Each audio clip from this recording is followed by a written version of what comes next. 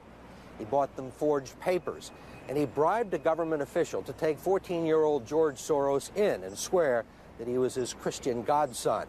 But survival carried a heavy price tag. While hundreds of thousands of Hungarian Jews were being shipped off to the death camps, George Soros accompanied his phony godfather on his appointed rounds, confiscating property from the Jews. These are pictures from 1944 of what happened to George Soros' friends and neighbors. You're a Hungarian Jew who escaped the Holocaust by posing as a Christian. Right.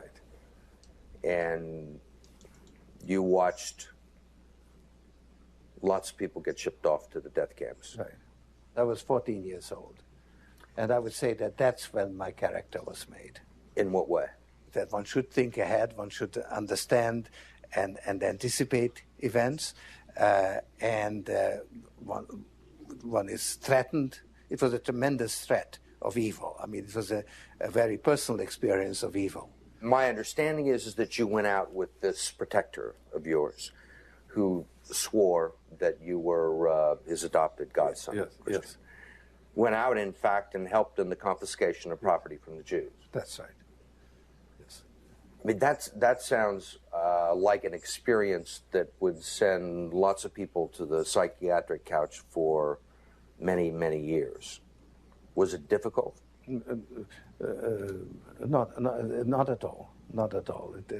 Maybe as a child you don't see the connection, but it created no problem at all. No feeling of guilt. No. For example, that I'm Jewish, and here I am watching these people go. I could just as easily be there. I should be there. None of that. Well, of course, I could be on the other side, or I could be the one from whom the thing is being taken away. But there was no sense that I shouldn't be there, because that was, well, actually, funny way, it's just like in markets, that if I... That's enough. I think I proved something with that one. What's George Soros? False? I don't know. I think George Soros himself said it. He was there. He did it. He participated. He kind of liked it. He said it helped form. It helped form him. Anyway, that's kind of what we're dealing with. I have one more thing to get to, I'll save for a few seconds from now. But when you see this kind of stuff going on, is it really, Tim, the question to ask about whether they should be arrested or not? Because if what I'm proposing is actually taking place, then these are basically the unknowing foot soldiers. By their arrest, by their paying a penalty for it, and like I said, I don't believe it should be felony, but by their paying a penalty for it, it's going to make people understand that you better watch what you're doing. You know, this is not fun and games. This is serious stuff. And these are basically, if the theory that I'm proposing is correct, this is basically his foot soldiers. Foot soldiers of the subversion of America. This cannot go on. So, penalize the little guy. Yeah, I don't see anything wrong with that, especially if they're wearing masks. As you said, it's against the law, especially if you're involved in a crime. If you're participating in a crime, like say a robbery of a store and someone gets murdered and you're involved in that robbery, and that person that got murdered, even though you didn't pull the trigger or whatever or caused the direct death, you're still associated. You're still charged with murder because that murder took place during the commission of a crime. At least in my understanding. So the unwilling, unknowing, uneducated suckers that went along with all this, that are now faced with felony charges, well, I feel bad for them. That's a heck of a price to pay. A heck of a price to pay for being subverted, for having their mind controlled. And this is a heck of a lot of people basically under the same, where is that Women's March? Whatever. Still, that's a lot of people too. As I said, I don't think they go to their town meetings, research subjects, participate in things. This is just a thing to do. This is nonsense. You're bringing down the country unknowingly, funded by God only knows who, right? And is this the only thing that's going on with the steering, the molding of our world? Or is something like, say, global warming? Funny enough, with the names Blood and Gore. David Blood and Al Gore. This is Forbes, by the way. This ain't InfoWars or wherever. Although I love InfoWars. They are on the money. They've been on the money for a long time. And people that put down InfoWars, they don't know anything about it. There's a campaign against not only Trump. There's a campaign against InfoWars. And it's nonsense. InfoWars have predicted and said things years in advance that have come true. And they always source their material. But people wouldn't know that because they just brush them off and don't look. But that's, again, pushed by, media companies. It's pushed by media companies. 6 people basically is pushing that idea. Anyhow, so is global warming happening? Is it man-made? I won't get into that. What I will say is that this person stands to make a heck of a lot of money selling carbon credits. Things that are non-entity things. We're not talking gold. He's not going to sell gold. He's going to sell little pieces of paper that allow companies to go over caps, selling and buying of caps, basically, carbon caps. At least my understanding of it, I'll say. My understanding of it. You can read all this. This is beyond this kind of stuff. Tim, there's a deeper issue is what I'm saying. Deeper issue. And a few people being arrested, setting a precedent, taking the fall. It might just wake up others. I'm for having the book thrown at them. I'm not for the felony, but something needs to be done here. And Tim, if you're looking for angles to go investigate in, I would suggest starting to investigate in things called the New World Order, Illuminati, all this stuff that might seem fringe. It ain't, Tim. It ain't. And if you want to just keep it low key, then start checking. Start checking on the funding of these things, Tim. It'd be a really cool thing to do. Anyway, that's the video response. That's what I saw as a more important issue. Tim, love your work. And everybody else who might be watching this, thank you. Take care. And that's it. See you later.